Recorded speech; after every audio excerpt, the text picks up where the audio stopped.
It was the autumn of 1945. The war in Europe had ended only months earlier, but for thousands of captured German women, the world was still a strange and uncertain place. In camps scattered across the United States and Allied occupied territories, former soldiers, nurses, and auxiliaries were now prisoners, living behind wire fences that no longer felt hostile but foreign. The air had changed. The constant roar of aircraft was gone, replaced by the quiet rhythm of daily routines, roll calls, cleaning duties, and the distant hum of American trucks bringing supplies. Inside one such camp, on an unusually calm afternoon, a group of German women lined up near the mess hall. The aroma drifting through the air was unlike anything they had smelled before. Warm, sweet, and deeply comforting. It carried notes of cinnamon, butter, and baked apples, a scent foreign to the ration-scarred Europe they had left behind. For many, it was their first real meal made not of survival, but of kindness. An American cook, sleeves rolled and smiling faintly, set a tray of golden pies on the counter. The women watched cautiously. They had heard of apple pie, that strange American dessert spoken of in jokes and propaganda. But none had ever seen one. When the first slice was served, steam rose gently from the crust, and the sight alone drew whispers from the line. The war had ended, but something new was beginning. A quiet moment of humanity shared through taste. Autumn sunlight filtered through the camp windows, and the women hesitated before taking their first bite. What followed would be remembered not for politics, but for flavor. The simple, unbelievable sweetness of peace. The camp was quiet that afternoon, the kind of stillness that came only after months of uncertainty and change. The war had ended, yet the rhythms of captivity lingered. Wooden barracks lined the perimeter, their faded paint catching the pale sunlight as a cool breeze carried the scent of pine and distant smoke. The women inside had spent their days in routine, cleaning, sewing, writing letters that might never reach home. They were far from the ruins of their cities, far from the lives they once knew, and though they no longer feared the sound of air raid sirens, a different kind of unease filled the air, the unease of waiting, of not knowing what came next. By late afternoon, the familiar clatter of the mess hall signaled that the evening meal was being prepared. Usually, that sound carried little excitement. Most days it meant the same thing: a ladle of watery stew, a slice of bread, maybe coffee if supplies had been generous. The German women prisoners had learned not to expect variety, not to hope for something better. But on that particular day, something was different. The air carried a smell that none of them recognized, warm, rich and sweet. It wasn't the scent of boiled vegetables or army bread. It was deeper, layered with butter and fruit, and something faintly spicy. Inside the mess hall, the American cooks were busy arranging trays that had just come from the oven. The heat fogged the windows, turning the sunlight into soft amber shapes.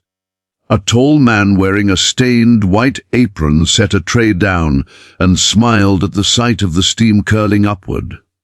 "Apple pie," he muttered under his breath, almost to himself.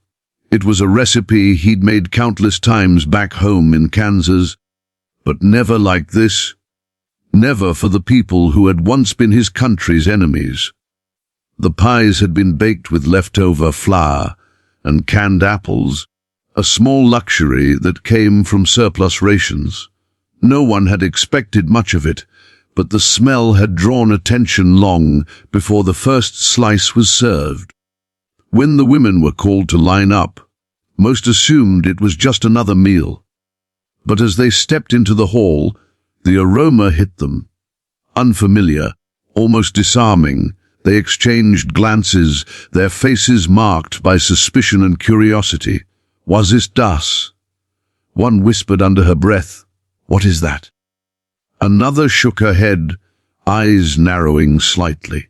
They were used to the Americans serving meals with a strange cheerfulness that still felt unnatural to them. But this was different. It wasn't just food, it smelled like something from another world. The cooks stood behind the counter, their expressions neutral but not unkind. One of them, a young corporal with freckles, gestured toward the pies. "Go ahead," he said in a calm, even tone. His German was clumsy, but his meaning was clear. American dessert. The women hesitated. The sight of the golden crust, shiny with a faint glaze, seemed almost too luxurious to be real. War had stripped food of its beauty. It had turned meals into necessity, not joy. But here was something baked for pleasure, for comfort. The first slice was served to a woman named Helga, a former Red Cross nurse from Hamburg. She had lost her brother in the bombing raids and hadn't smiled in months. She accepted the small tin plate without a word, her hands trembling slightly. The pie steamed softly, the scent of cinnamon rising as she lifted her fork. She took a cautious bite, her face tightening.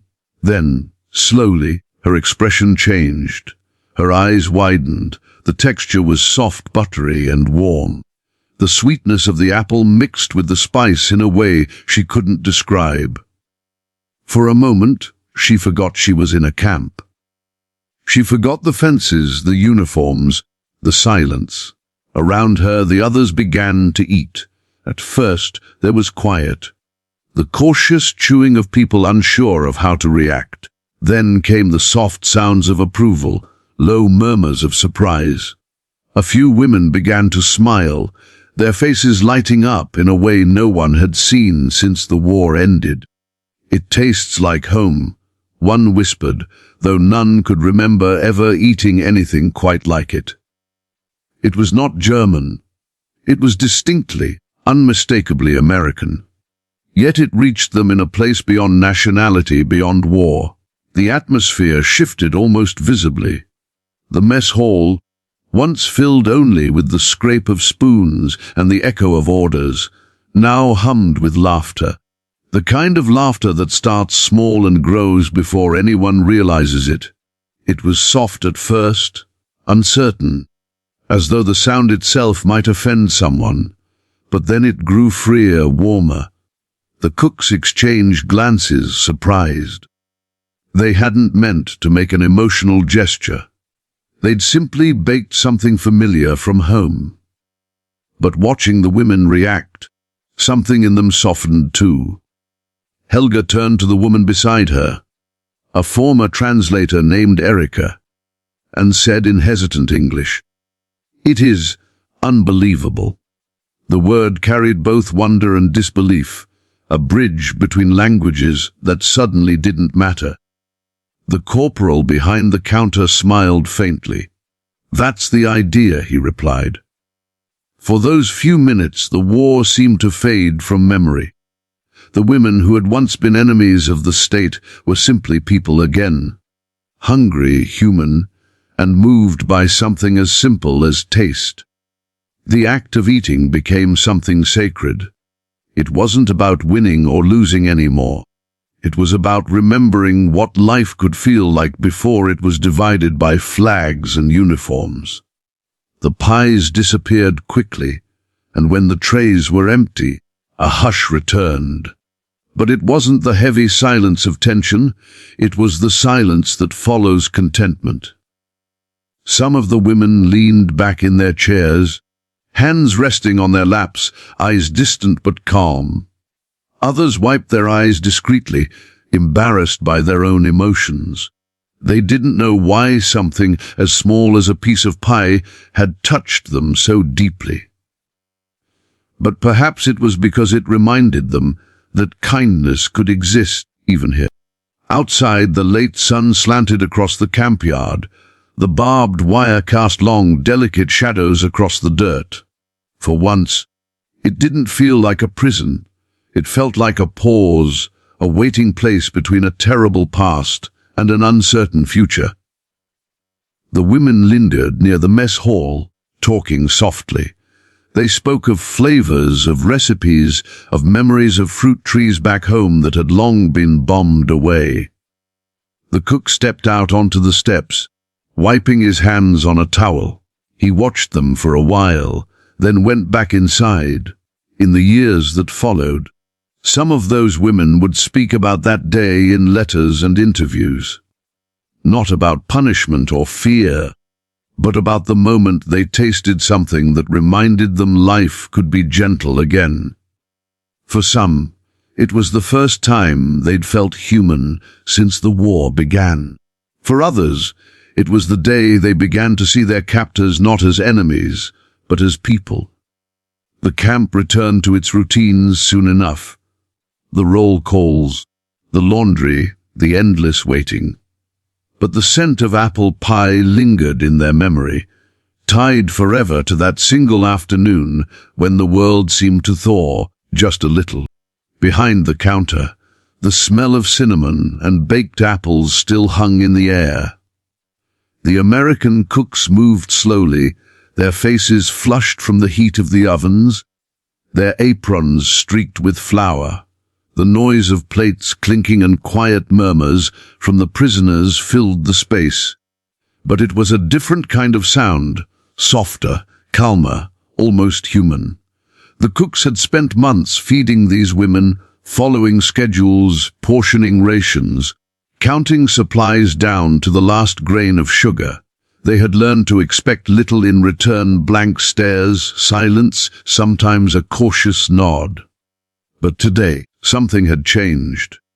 The same faces that once looked hollow now carried faint expressions of surprise, of gratitude even, and that was something none of the men behind the counter had anticipated.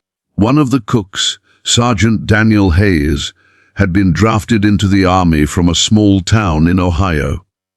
Before the war, he worked in a bakery owned by his father, waking every morning before sunrise to knead dough and prepare pastries for the locals. He had never imagined that one day he'd be baking pies for captured German soldiers, much less for women. When he'd first been assigned to kitchen duty in the POU camp, it had felt like an insult. But as the weeks passed, he began to see how food carried a strange kind of power. It softened people, even in the hardest places. And when he saw the German women's faces light up at that first bite, he felt something stir inside him that no uniform could suppress. A quiet, weary sense of peace. Private Lewis, the youngest of the cooks, leaned against the counter and whispered, "Never thought I'd see this." Hayes didn't respond right away. He just kept his eyes on the women, watching them eat in silence, their guarded postures slowly relaxing. "You don't have to fight to see victory," Hayes finally said. "Sometimes it's just this. Watching people eat something they never thought they'd have again." There was truth in his words.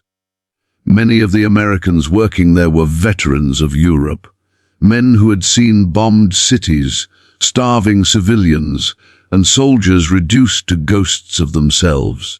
Some had lost friends in the same war that had brought these women here. But now, behind that mess hall counter, the lines blurred. It wasn't the victors feeding the defeated. It was people feeding people.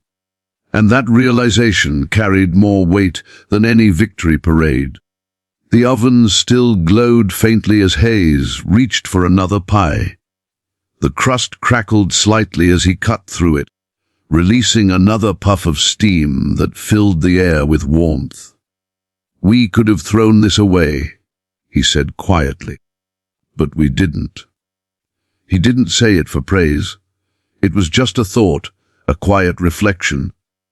Because in the grand scheme of the war, one apple pie meant nothing, But here, in this small wooden hall surrounded by barbed wire, it meant everything. At one of the tables, a woman with her hair tied neatly under a scarf took another bite and smiled faintly. Her name was Clara, and she had once been a teacher before being conscripted into auxiliary service. She'd spent the last 2 years surrounded by rubble, trying to survive. As she chewed, she caught the eye of one of the cooks. Their gaze met for only a second, but it was enough, a silent acknowledgement that humanity still existed beneath the layers of uniform and history.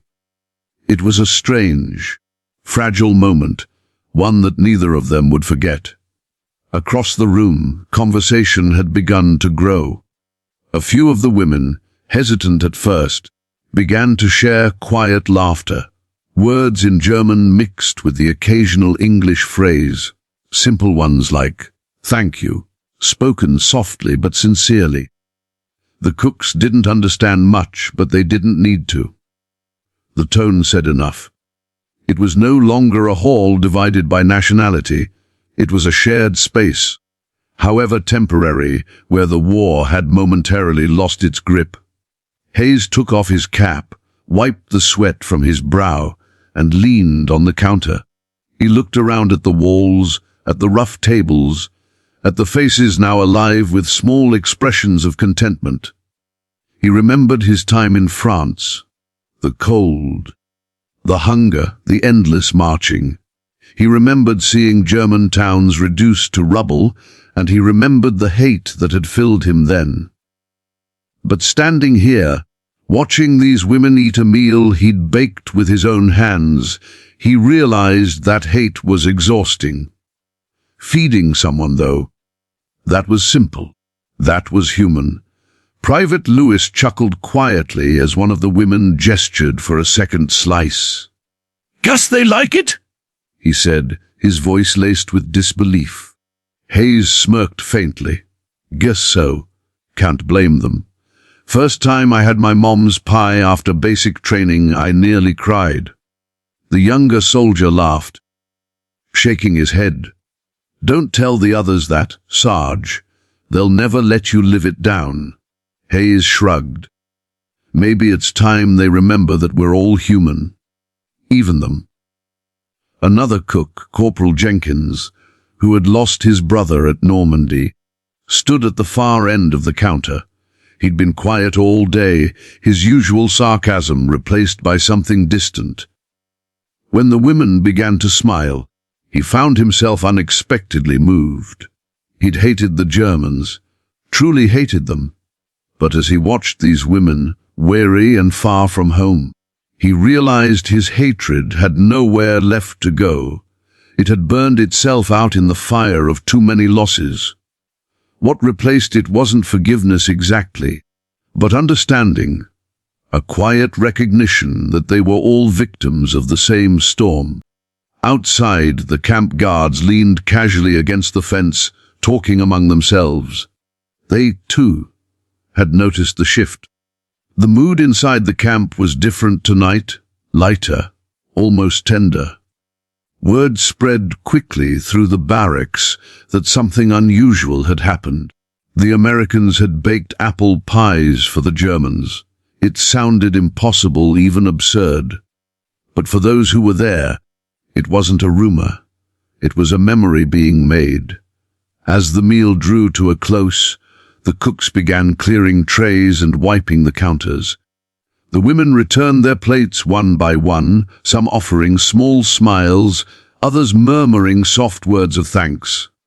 Hayes nodded at each of them. "You're welcome," he said quietly, knowing most of them didn't understand, but hoping they could feel it. Words were unnecessary anyway. The exchange had already spoken louder than anything he could say. When the last of the women had left, Hayes stood for a moment in the quiet hall. The light had dimmed, and the last of the sun stretched across the floorboards in thin, golden stripes. The air was still warm, still carrying that sweet trace of apples and cinnamon. He looked down at his hands covered in flour and soot and felt a strange calm. For the first time in years, his hands had created something that didn't destroy, something that healed, even if just a little. Later, in the barracks, the American cooks sat together in silence, eating their own slices of pie. They didn't talk about the war. They didn't talk about the battles or the medals. They talked about home, about mothers, about family dinners, about quiet kitchens that smelled like comfort. Each of them realized that maybe, in some small way, they had brought a piece of that home into the camp. Maybe for one day, they had reminded their captives, and themselves, that war didn't erase kindness.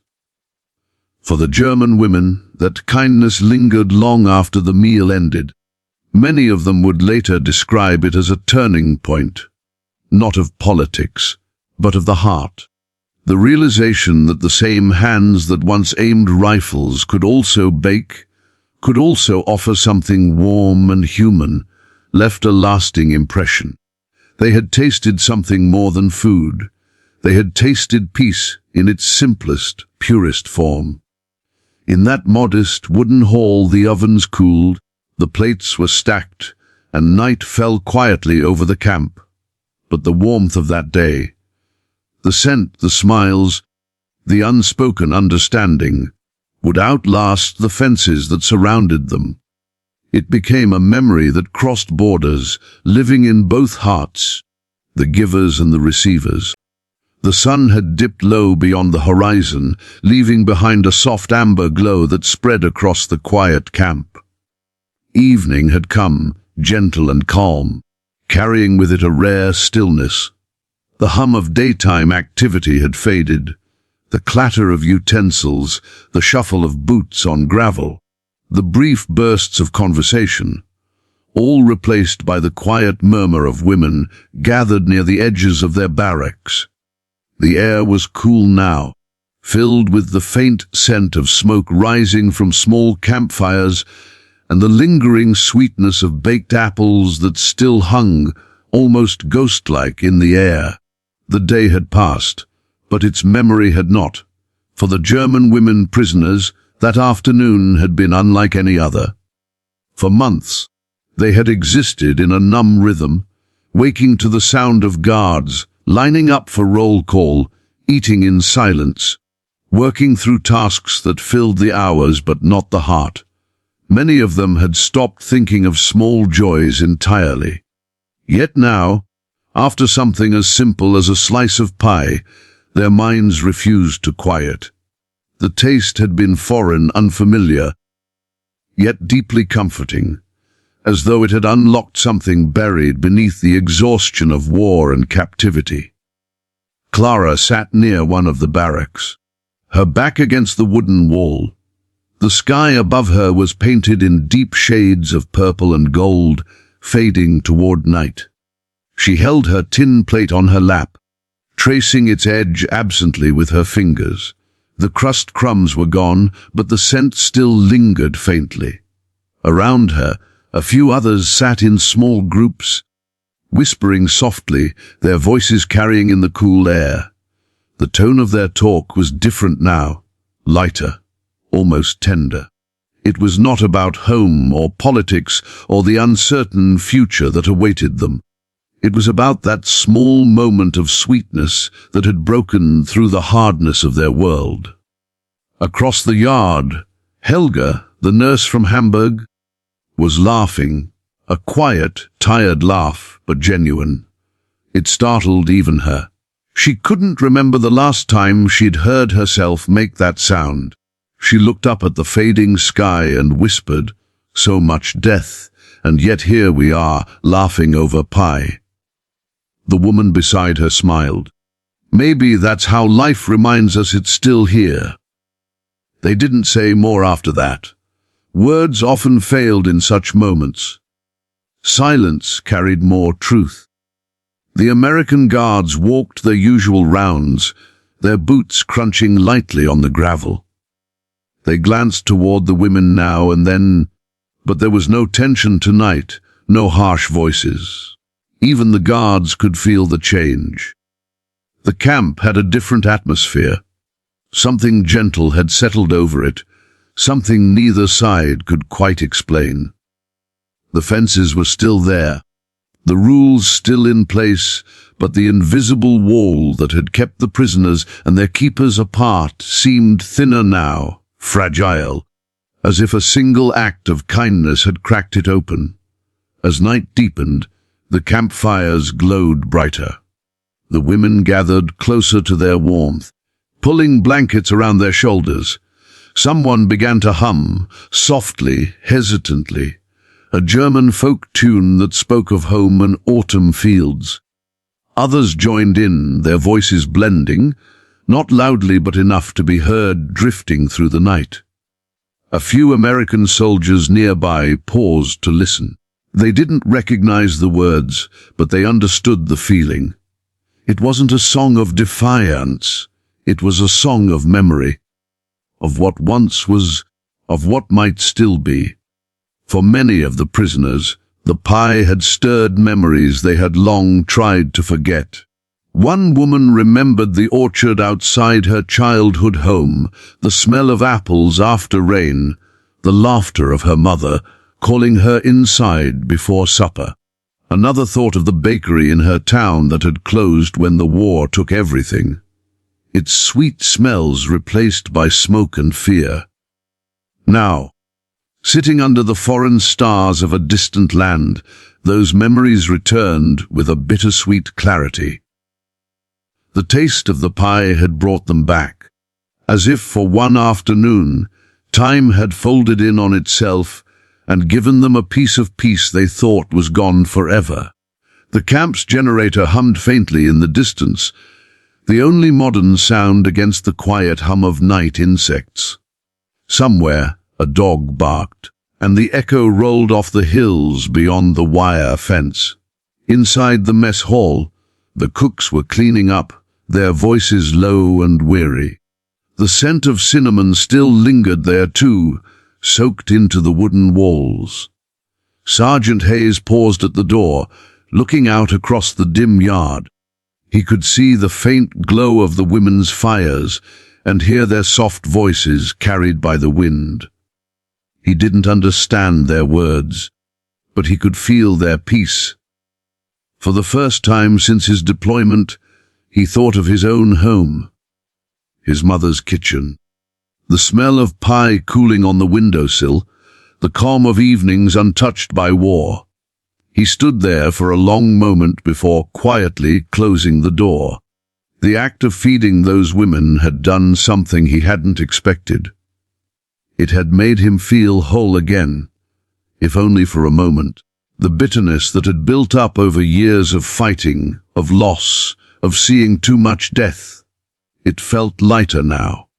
The realization came gently sometimes. Rebuilding didn't start with treaties or orders, but with gestures that reminded people of who they used to be. Back outside, Clara tilted her head back, looking at the stars. They were sharper here than back home, brighter somehow. "Do you think they taste things like we do?" she asked softly. The woman beside her laughed, shaking her head. "The stars? No, but maybe they remember watching us before all this madness began." It was a strange conversation, half dream, half hope. But that night, hope no longer felt like something distant. It felt close as the warmth of the fire, as familiar as the scent of apples still clinging to their clothes. Time passed slowly. One by one, the campfires began to die down. Some women drifted back to their bunks, their faces calm, their steps unhurried. The guards nodded quietly as they passed, offering no orders, no interruptions. Inside the barracks, the light from kerosene lamps flickered across the wooden walls. A few women sat awake, writing in small notebooks or simply staring at the faint reflection of the moon in the window. For the first time in months, many felt something they could not name. Not happiness exactly, but relief. A release of something heavy that had lived in their chests since the war began. Clara closed her eyes and thought about the pie again. The texture, the warmth, the way it had filled her mouth and silenced her thoughts. It wasn't just food. It was a memory given shape, a taste that carried meaning beyond ingredients. She thought about how absurd it was. That after all the speeches, all the battles, all the destruction, the thing that had reminded them of their shared humanity was a simple dessert. She smiled faintly to herself, then whispered, "Unbelievable," echoing the word that had passed from one prisoner's lips to another earlier that day. Outside, the night settled fully over the camp. The moonlight gleamed on the wire fence, turning it silver instead of sharp. A faint breeze stirred the trees beyond the perimeter, carrying the scent of earth and smoke. Somewhere, a lone harmonica played, one of the American soldiers, perhaps, a slow, mournful tune that floated over the quiet compound. The sound reached the barracks, and a few of the women listened in silence, their faces lit by the fading firelight. In that moment there were no sides, just people, tired and still healing. The embers burned low. The last bits of conversation faded into the night.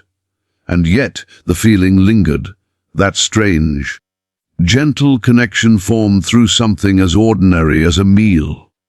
It had been only a few hours, but the memory would last for years, carried in the minds of those who had lived through too much and found peace, if only briefly, through taste. When morning came, the camp would wake again to the sound of orders and footsteps. The fences would still stand, the guards would still watch, and the uncertainty of the future would still press on everyone's minds. But something had changed, something invisible, but real. The women would look toward the mess hall not as a place of rations, but as a place where, once, they were reminded of life before the war. And perhaps, deep down, the cooks would feel the same, that through their work, through a shared meal, they had begun to mend something that guns could never touch. That night, as the stars burned high above the quiet camp, the world felt softer. The war had taken nearly everything, but it had not taken the capacity for gentleness. And in that simple truth lay the first flicker of what peace might one day mean.